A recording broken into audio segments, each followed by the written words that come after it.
What is good, YouTube? What is good, YouTube? Welcome into the podcast once again. Last Word Productions. I'm your host, Tavares Wilson. As you all know by now, I always get the last word. So, here, with yet again another episode. My main man, Larry. So, what's up to the people, bro? Yo, what's good, everybody? All right, so we doing a podcast. We're doing an episode, the preview show a little earlier than usual. We usually do this Thursday, but going out of town this weekend, man, so I ain't gonna be here to even watch the game. So I'll be sure to watch the game. I'm sure Larry gonna watch it, give his input, as we always do when we come back and do the the review show. So with all that being said, we here early on this Wednesday night. But let's get straight into it, man. Let's not waste anyone's time. So we got a couple injury news we need to talk about. Some that's lingering with our team, and some concerning the opponent this week. Which, of those who don't know, it is the Indianapolis Colts. But the one major injury news that's come to mind for the Dolphins right now is Javon Holland. He suffered a hand injury. I believe it was specifically his thumb. He had to get surgery on it. It said he was supposed to be out for 4 to 6 weeks or something like that, but he's been practicing. I guess he's gonna try to go or see how comfortable he is playing with the little thing, the cast they be wearing, they be covering their entire hands. So I guess he's gonna try to see if he could go with that on. So what is your thoughts on that, Larry? What do you think about that? I don't typically like for the secondary guys, defensive backs, to come out with Correct. the club, you Yeah. know. So I'm kind of skeptical towards that, but it's almost kind of it's almost kind of scary to think of who will we be able to even play in his position, club or not. So um, I do find it an interesting thing if he does come out and play. Mm-hmm. But I know a lot of guys like being competitive and like coming out and playing and everything. So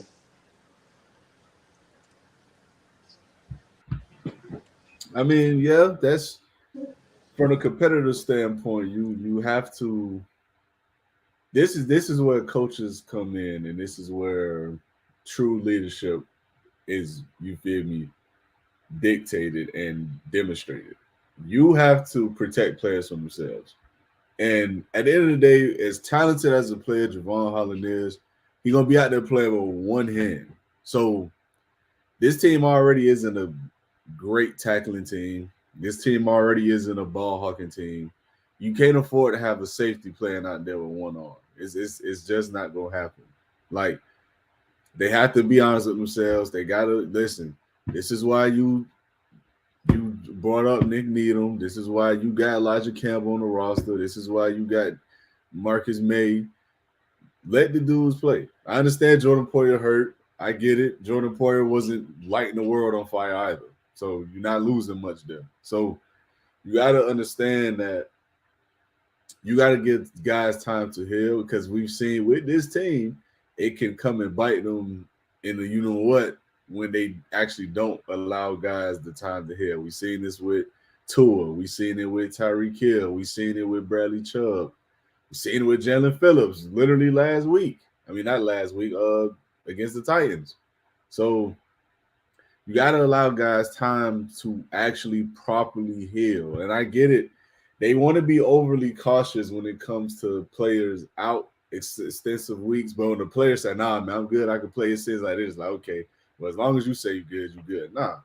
Protect the players from themselves sometimes. I'm not saying you don't let them make decisions for themselves at times. At the end of the day, these are grown men. But a guy just had surgery on his arm. So what are we talking about? It shouldn't even be a question whether or not he plays or not. He just needs to sit out the time span. If he could get in rehab or if he can get healed faster than what the timetable says, cool beans. But come on, man. Let's not be having this guy here with a club on that you already have another safety who's hurt. So just go out there, Say if you can find the guy on the streets or something, trade. I mean, the trade deadline's over, but still, like you got to make something happen in order to compensate or to, to basically replace those snaps. You may not replace the production, but you need someone to replace the snaps. But that's enough of that. Let's get into the hot commodity of this Dolphins team right now, and that is Tua Tagovailoa. It has been confirmed by Mike McDaniel that he will, in fact, play this season again. This is the first time he's actually confirmed something in regards to that or in the lines of that. And a lot of people and a lot of reports are speculating that he will come back for the Arizona game. So that's the game after this game. So a lot of people believe that's his window or that's the game he's returning because one, he wants to get, back into the swing of things as quickly as possible. And two, he wants to return in time for the Buffalo Bills game. That's what some reports are saying. So speaking of Buffalo, we're gonna get into that after this. Tell me what are your thoughts on that first, Larry. Like what do you think about him returning as quick as the Cardinals game? I took a heavy stand in saying that Tua should, take a step back at least for this year because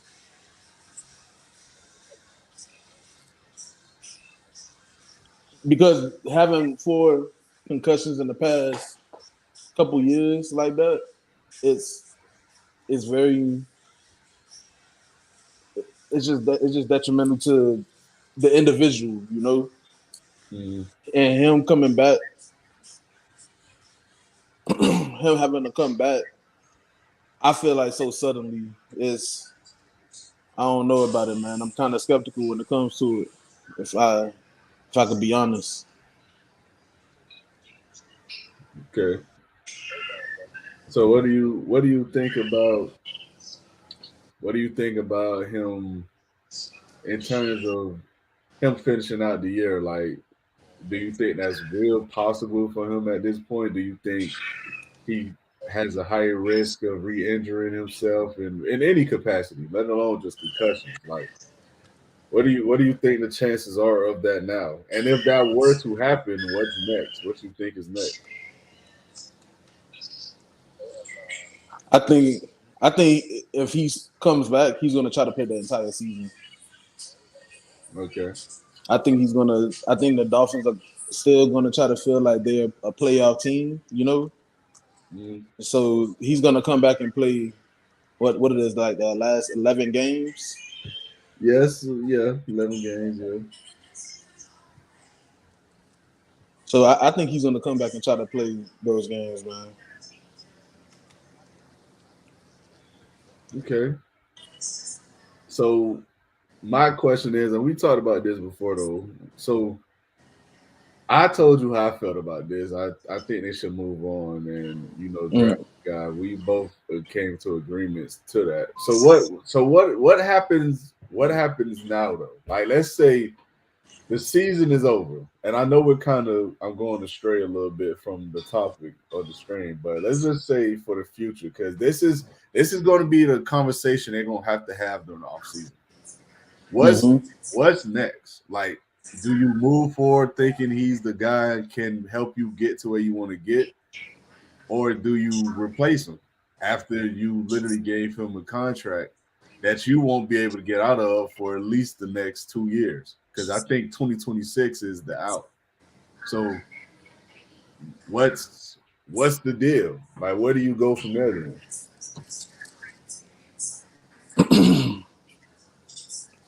I think Miami, honestly, because you can't get out of this contract.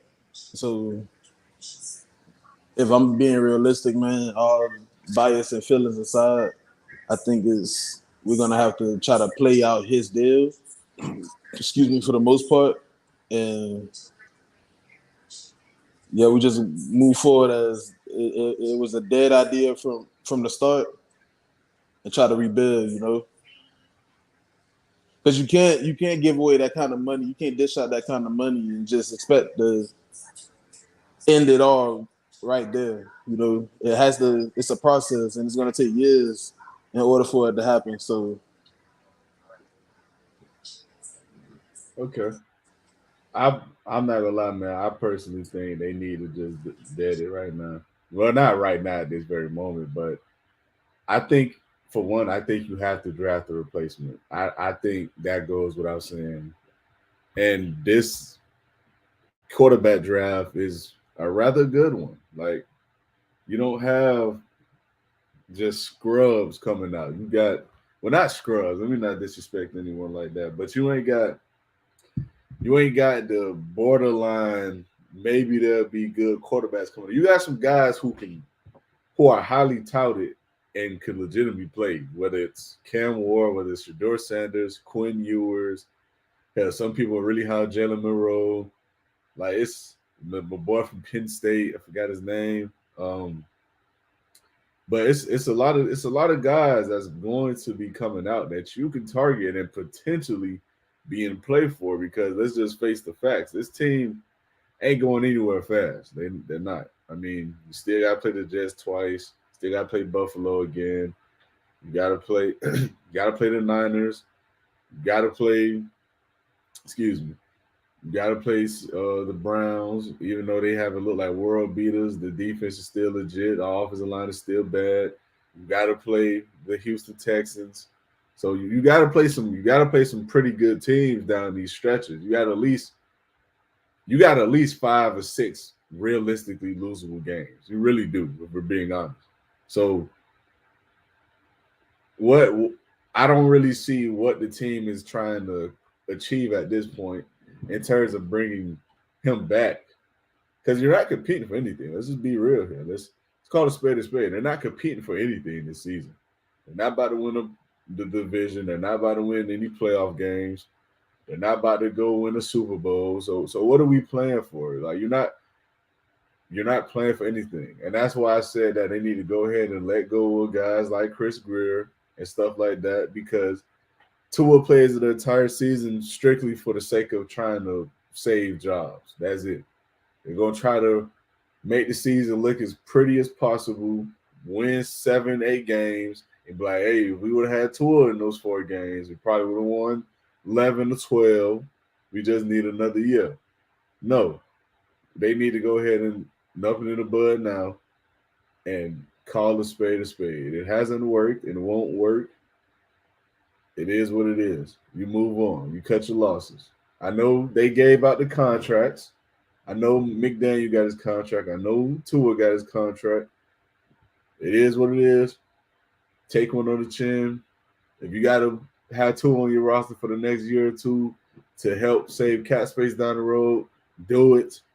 But they can't move forward thinking this is going to work. It just can't. It's not going to. And it hasn't and it won't.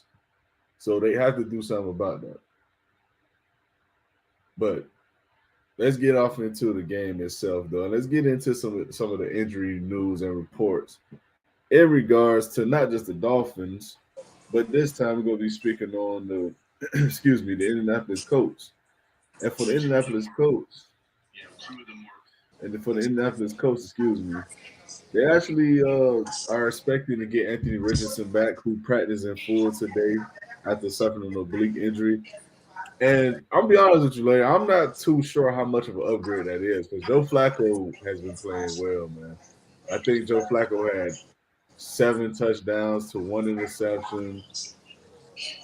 I mean, he was absolutely balling. Like, had over, I think it was over 700 yards, not 700 yards. It might have been 700 yards. Had over 700 yards passing since he stepped into the lineup. Like, Joe Flacco was playing really well for the Colts. So we're gonna see how votes with Anthony Richardson back in the games. And then Jonathan Taylor also didn't practice today, along with Michael Pittman Jr. So some pretty key guys that did not practice today for them. So what are your thoughts in regards to those injuries and the Colts themselves? Um, I definitely think those injuries. I think those injuries are something the coach honestly can probably overcome. You know, because look at how they've been playing just without their starting quarterback. You know, Joe Flacco has come in and looked like he could be a pretty decent, starter on every team that needs a quarterback currently. You know, so it's it's um it's very interesting to see how the coach are even able to do these things with the injuries they have now. Like Anthony Richardson, I'm pretty sure Josh Downs been getting a lot of rep because but nah, they receivers been kind of healthy, no? For the most part, yeah. But Josh Downs, it's funny that you said that. He didn't practice today either. So Mm-hmm. Josh So Downs I ain't know practice. Yeah. I know that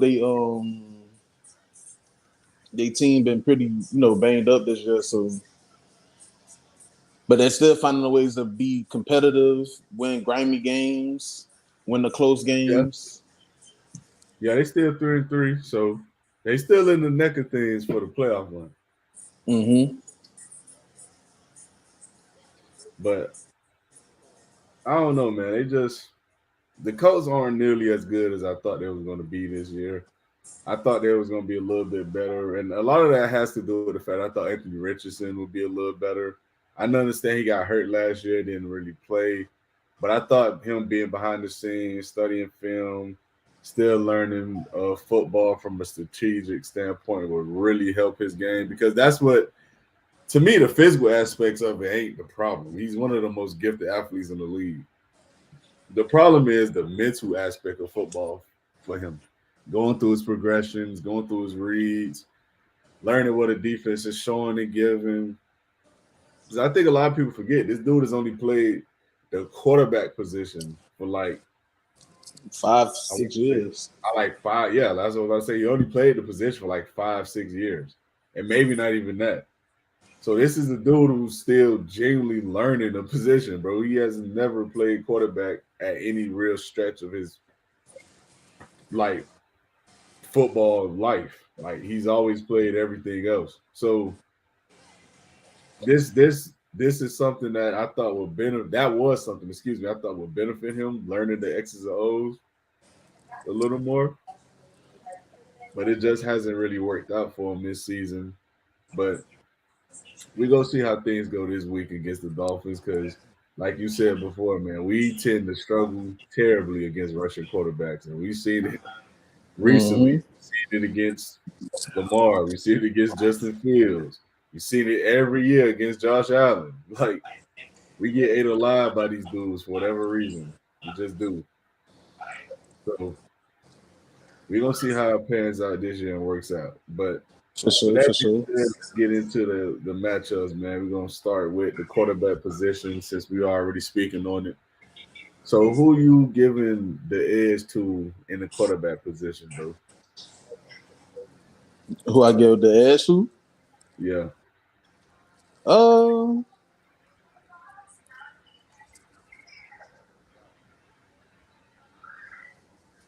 I gotta give. I gotta go to with the Colts, man. Pretty easily at that. And Okay. whether it's Anthony Richardson or Joe Flacco, I feel like they're a good amount better than Tyron Huntley, and Skylar Thompson and whoever else we got, Tim Boyer. So I got to get an edge to the Colts right here. Okay. I agree. I get an edge to the coach, regardless of whoever the hell takes snaps for them. Because, like I said, Joe Flacco's been looking good, and Anthony Richardson, he's just the more talented. He's the most talented quarterback taking the field. So they got the edge there for sure. So let's get off into another not close unit for me, and that's the offensive line. Who do you think got the edge there? We might as well move on to the next question, my brother.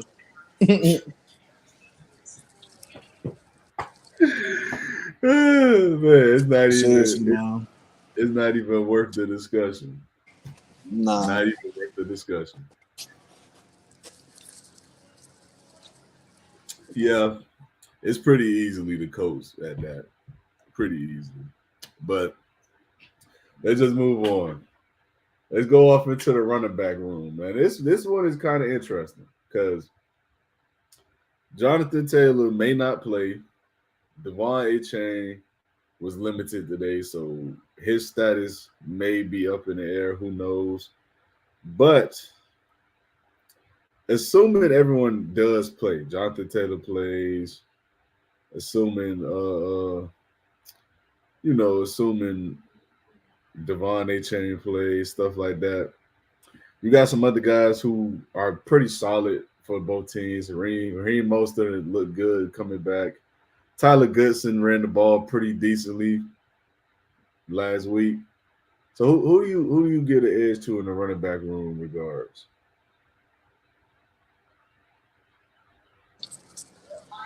Um, that is kind of interesting. This is a lot closer than any other position, actually. I think, in my opinion, but I have to go with the because when you think running back, you don't just look at the individual back in itself. You look at the whole room. So I think a room as a whole, I give the slight edge to the Dolphins. Jonathan Taylor, I think, is the better back completely when you look at an individual player. But when you look at the whole room and what they have to offer, I give Miami the slight edge. Okay, okay. I I tend to agree. I think if we're talking about one player, of course, JT to me is the best back out of anyone we can name between the two teams. But as a whole, I do think Dolphins have the better running back room, especially with Jalen Wright coming on. He looked pretty damn good last week against the Patriots. Well, not last week, the week before, and hopefully that could continue. So let's get off into the last group, and that's the receivers slash tight ends, the pass catchers. Who you Mm-hmm. think got the edge this week? Just judging off, because it's not necessarily who's more talented than who versus who's better equipped for this matchup coming this Sunday. Mhm. And it's unfortunate, but I really do give the edge to the Colts in this because Hmm. looking at the team as a whole and the quarterback that could potentially play, whether it be Anthony Richardson or Joe Flacco, every receiver seems to me like they have some type of big playability on the Colts. We've seen it from Alec Pierce against the Texans and just a couple weeks ago. Adonai Mitchell, Michael Pittman Jr., Josh Downs. Hell, even Ashton Doolin has come in and made some big plays at times. So Yeah. with the matchup and how it's going and how the secondary play has been, I had to get a slight edge to Indy in this regard. Okay. I really didn't expect that. I ain't gonna lie. I'm a I'm gonna go with the Dolphins, man. The reason being is because I just think they're coming into the game with the two best receivers in the game. I mean, Tandem? Tyreek by far, huh? You talking like a tandem or? No, I mean as a whole, I think they're the Oh, two okay, best okay, receivers okay, in the for game. sure. So Tyreek, of course, was understandably displaying, and Waddle. You could probably make an argument for Michael Pittman being better than him, but it's close. So you can make an argument going either way. So I just give him the edge. And plus, we got us. There's been a lot of talk about Odell coming back. He didn't have a catch in his first game, but some people said he was open some plays. He just didn't get the ball. We'll see. Maybe he'll get the ball this week. So I give the edge to Miami on the in terms of the receiver play and what they have coming into the game, especially if these injuries do tend to linger for these receivers on the Colts. But with that being said, let's go off into the defensive side of the ball, and we're gonna go straight to the front seven linebackers and defensive line. Who you think got the edge there? We got a lot of good players for both teams. I know EJ Speed, he was on the injury report. He a good player. Franklin, another linebacker that's good for them. You got Latu, the rookie, who's been pretty solid so far. Hasn't been spectacular, but he's been solid.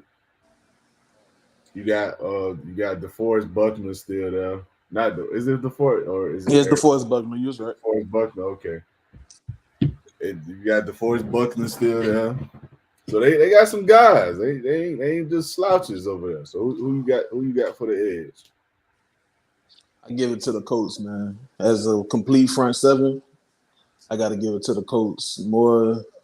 You know, I'm gonna say I don't want to say name brand guys, but you got guys like DeForest Buckner out there. Hell, you got Quiddy Pay, who's not a bad pass rusher. You Yeah, got he underrated too, man. Honestly. yeah. So you got Latu, who you just shouted out. You got EJ Speed, um, Zaire Franklin.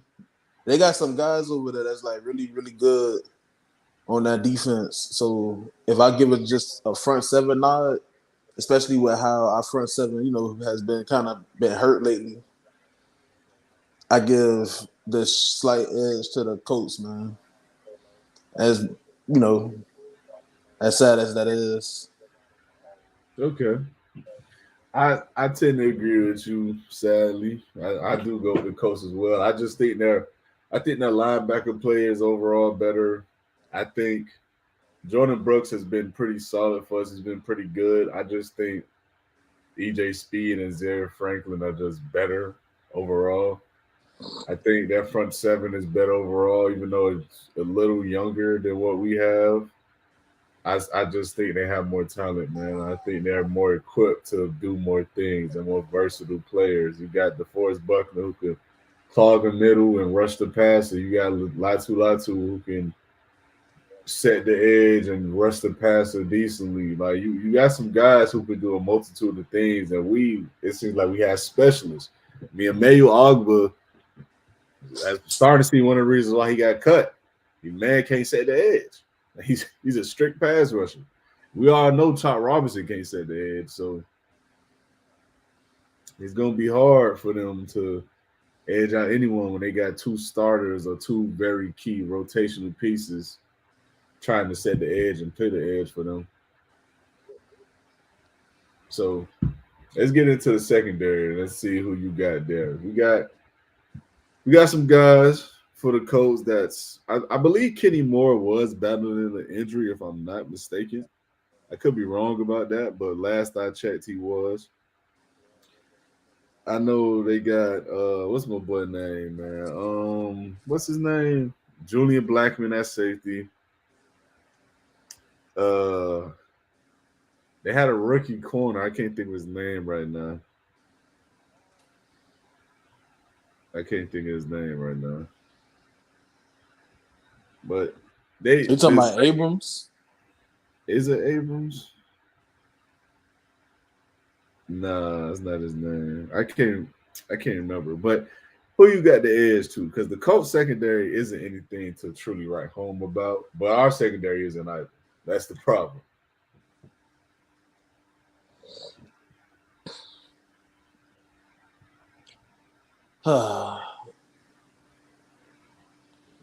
That's sad, man. You must be going with the coach. I think it's I gotta give the nod to the Dolphins. Oh, okay. The reason why I did what's her name though? Side to it is because just like you said the Colts secondary isn't, too much to ride home about, but they are a great young group of guys, and they create a lot of like low key plays. They're not a bad team, and they're not bad at getting takeaways either. So the reason why I do give the Dolphins the edge is because I do feel as if that we are a better coverage unit. Excuse me. And we are good at creating our own takeaways in our own right. You know, it's just not a good enough consistent basis. But just having, you know, the names like Ramsey on the squad, I don't see a guy on the coach that'll give that kind of presence, you know. Right. So I give Miami the slight edge. Okay. I agree. I think Miami takes the edge in terms of the secondary play. I think they got more veteran presence and veteran leadership that actually understands certain things offenses want to do and actually want to, try to take advantage of per se. So I do give the edge to Miami in that regard. So who you give the coaching edge to? That's the real kicker right there. Is it Shane Steichen or is it your boy Mike Mickey D?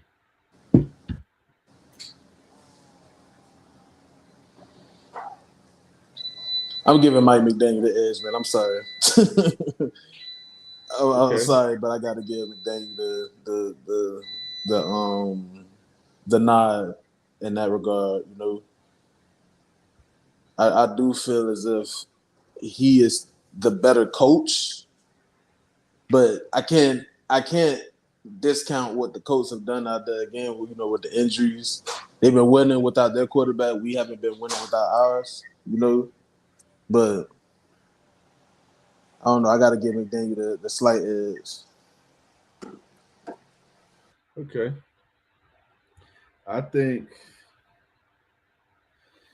I gotta go with Shane Steichen, man. I mean, I just like what Shane Steichen has been doing to compensate for his injured players and being able to put his team in position to win regardless of who the fuck is out there.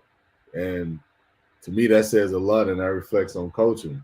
Like Joe Flacco out there looking amazing. You got Tyler Goodson playing serviceable for him. You got guys like, excuse me, Alec Pierce coming on. You got guys like Downs coming on. I mean, they have a lot of young talent that seems to be growing, and a lot of that, again, to me personally, has to do a lot with coaching, man. And if you got a coach that could develop young talent, you got something. And I can't really say the same right now for the Miami Dolphins, man. They can't really say they got a coach that's developing young talent because we haven't really seen any of the young talent start to flourish. I mean, Devon Achane at one point was, but he's regressed. And a lot of that is because they're trying to make him be something he's not. And that's every down back. And I've said this plenty of times on here. If you're going to get a guy at Devon Achane, you got to get a guy who can be his, LaShawn McCoy to his Darren Sproles or his Derrick Henry to his Justice Hill. Like he needs to have a ground and pound kind of dude in front of him, like David Montgomery and Jahmyr Gibbs. Like you need to have a workhorse in order to keep the home run hitter fresh. Like whether it's they exchange series or the workhorse play 1 or 2 series more or 1 or 4 or 6 plays more, regardless of whatever it is, you got to be able to keep that kind of guy fresh. And they just haven't been able to do that. And that's one of the reasons why he's been battling injuries this year because he's getting overworked. He's not built for that. He's just not. That's not the kind of player or running back he is. But anything else you want to add, my boy, before we move on?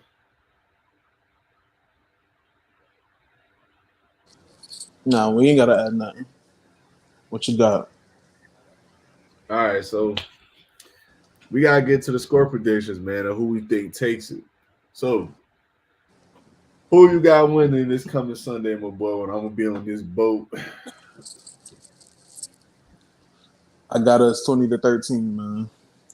Okay, you got us winning on the road. 20-13. I like what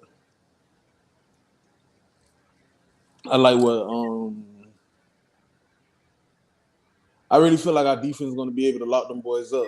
I'm not going to lie to you. Okay. I think the defense is going to go out there and show again why they're the better unit.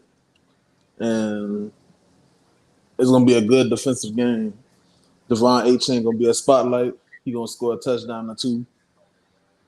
I don't think they're going to let Tyron Huntley work too much.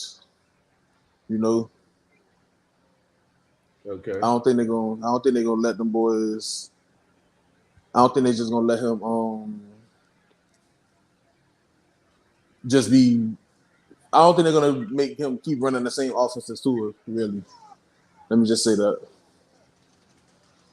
Okay. So you think they're gonna actually make adjustments? They're gonna adjust. Yeah, they're gonna adjust to him, get the ball out of his hands quickly, and to the running backs. You know, so All right. Not mad at it at all. Not mad at it. I just disagree, my boy. I think the Colts win 17-13. And it's no more than I simply just do not believe this team will beat anyone unless Tua comes back. And that's not even to say Tua is some kind of savior. I just think the quarterback play after him is just that much of a drop off. It's not good. Like, yeah, they beat the Patriots the week before last, but it's the Patriots. The Patriots are probably the worst team in the league. And that was with Jacoby Brissett starting. If Drake May would have started, who knows what the fuck would have happened? Because some of them throws probably wouldn't have been missed the way he was dotting up the Texas secondary. So there ain't no telling.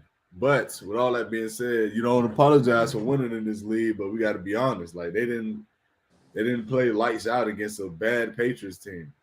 In fact, they had to scratch and claw for the win. And I get it. The Patriots are a feisty team. They well coached, but man,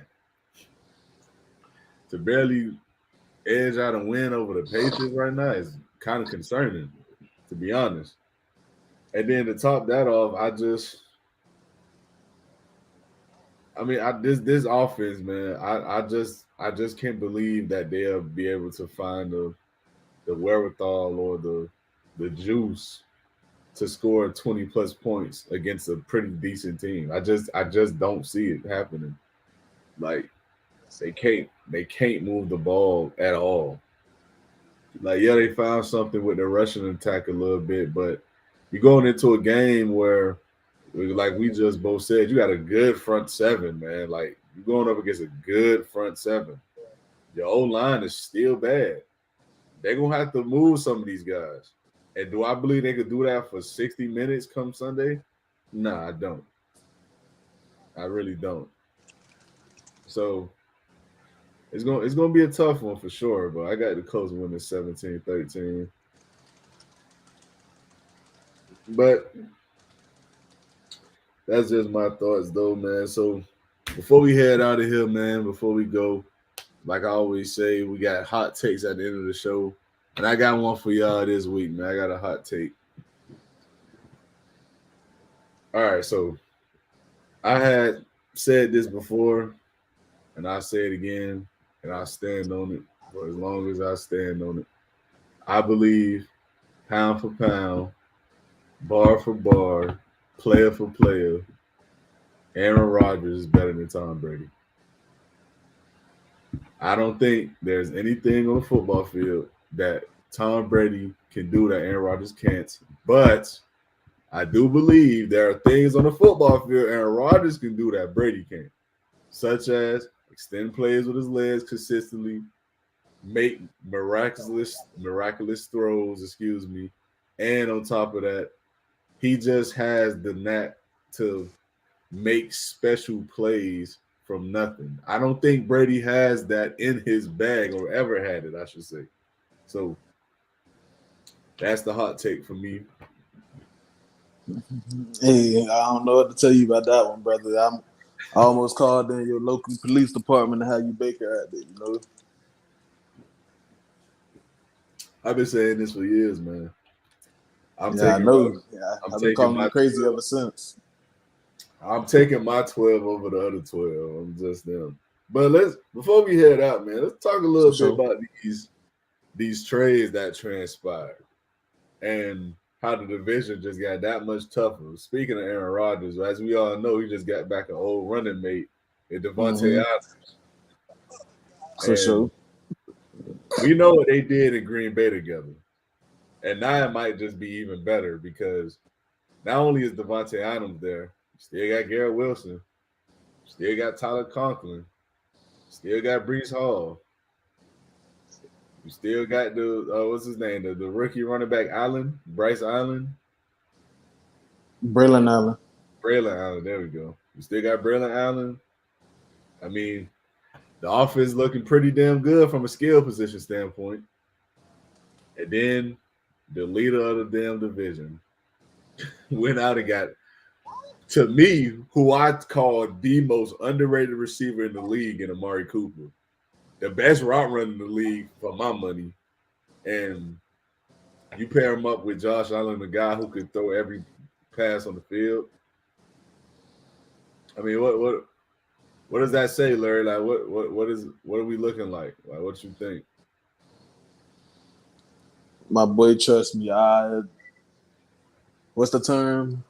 Was shaking in my boots when I heard of the acquisitions that not only the Buffalo Bills got, but a team I dislike the most in the NFL and the New York Jets, albeit being my favorite receiver. So your favorite quarterback has my favorite receiver throwing them passes, and that's a scary thought, especially when you think about it. We haven't played the Jets at all this year, so we have to see Devontae Adams twice. Mm-hmm. So, yeah, it's like waking up to your worst nightmare, Yeah. Well, something you woke up and didn't expect to happen. Yeah. And it became that. Yeah, it is. It's exactly that. And let's not even talk about, I mean, listen, I don't think people will understand or realize how much Amari Cooper is going to come in and just completely change that entire team, bro. Like he's going to come in and instantly be their best receiving option by far. Oh, yeah, by far. And he's going to come in and be able to run every route in the route tree and get the ball in every which way. This is a guy, since he stepped in this league, has been lethal with the footwork, bro. Like, it's going to be hard to defend that one-on-one. And then you got a guy in Josh Allen throwing the football who can make every single throw. It's gonna be tough, man. I mean, we see what he did last year with Joe Flacco and Deshaun Watson. It's gonna be tough. It's gonna be tough. Yep. And I hate it. I hate it, bro. Yeah, it's gonna be tough. But that'll be it for the pod tonight, guys. Be sure to like, subscribe to the channel. We on YouTube, we on Facebook, Instagram, TikTok, wherever you got socials at. Just search up Last Word Productions. I promise you, 9 out of 10 times I'm there. So, got anything you want to say, Larry, before we head out? Miami, let's get this money, man. Come on, turn the season around, man. We got to get to the playoffs. Yep, there it is right there. All right, y'all. See y'all in the next one. Peace. Yo.